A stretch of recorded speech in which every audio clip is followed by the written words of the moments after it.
आपको याद होगा परसों ही हमने खबरों की खबर में पड़ताल की थी बिहार के खस्ता हाल पुलों की।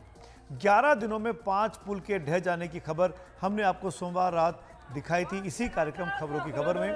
और हमने ग्रामीण कार्य मंत्री अशोक चौधरी से उस वक्त बात की थी कि भ्रष्टाचार के जीते जागते नमूनों पर आप क्या कहना चाहेंगे, उनकी सरकार क्या कर रही है। तब मंत्री जी ने दावा किया था कि नीतीश सरकार दोषियों पर कड़ी कार्रवाई कर रही है और राज्य की नदियों पर बने पुलों को सुरक्षित रखने का इंतजाम कर रही है। लेकिन आज 2 दिन बाद ही ये बातें, ये वादे बिल्कुल खोखले और हवाई साबित हो गए। 2 दिन के भीतर ही 4 पुल एक ही दिन में ध्वस्त हो गए। जी हां, बीते 24 घंटे में बिहार में 4 पुल और ध्वस्त हो गए हैं। नदियों में बढ़ते जल प्रवाह का शिकार बने और आंखों के सामने ही ये पुल आज भी रह गए हैं। 24 घंटों में जो 4 पुल गिरे हैं वो सभी गंडकी नदी पर ही बने थे, लेकिन अलग अलग जगहों पर वो थे। कौन कौन सी जगह देख लीजिए।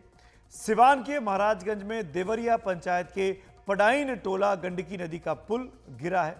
सिवान के ही सिकंदरपुर और नौतन के बीच गंडकी नदी का पुल ढह गया है। सिवान के टेगड़ा पंचायत और थेवता पंचायत के गंडकी नदी का पुल ध्वस्त हुआ है।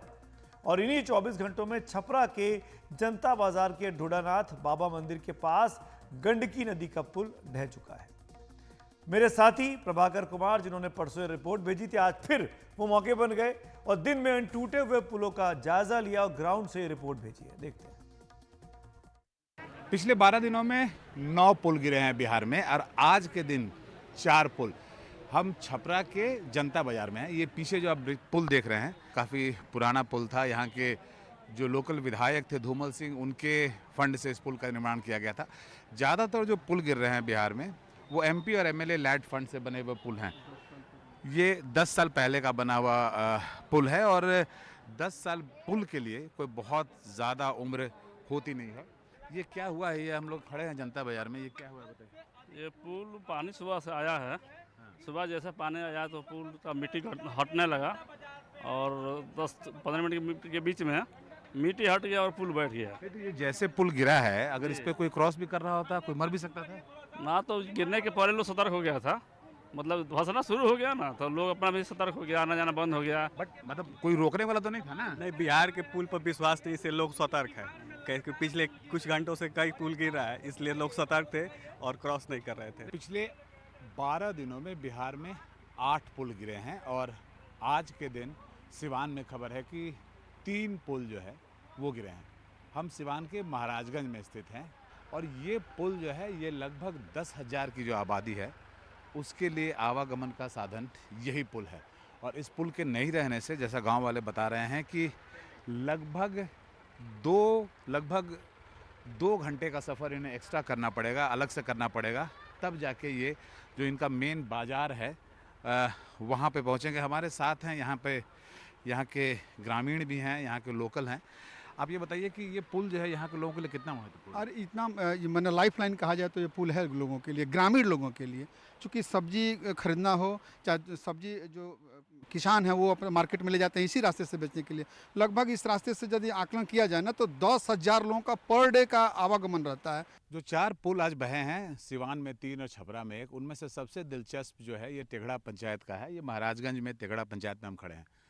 ये देखिए भाई साहब साइकिल लेके खड़े हैं, अगर आपको मैं दिखा सकूँ, और इनके सामने से पुल पूरा गायब है।